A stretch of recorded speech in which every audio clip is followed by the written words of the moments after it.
ganito pumunta sa Our Lady of Mediatrix sa Lipa, no?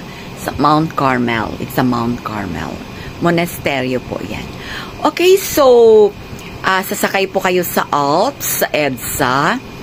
Then, sabihin nyo Lipa. So, pagbaba nyo ng Lipa, sasakay lang kayo ng tricycle at sabihin nyo sa Mount Carmel, sa Our Lady of Mediatrix.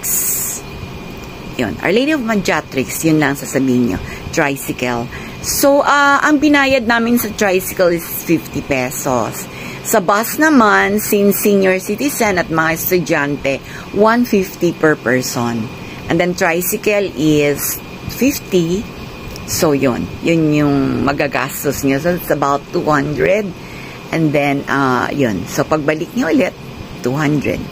So, yun nga lang, yung gusto nyong kumain dahil famous sila sa Lomi, medyo mali yung tinuro sa amin before, no? I-ano nyo po yung sinabi ang masarap daw yung Lomi King, yun. Okay? Kasi hindi kami doon, mali yung hinatiran sa amin, hindi kami dinala sa Lomi King. Okay, so, enjoy po kayo.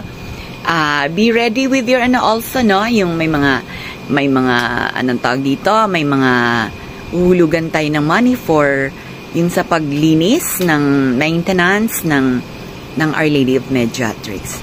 Then handa din kayo ng pambili ng kasoy. Masarap yung kasoy doon.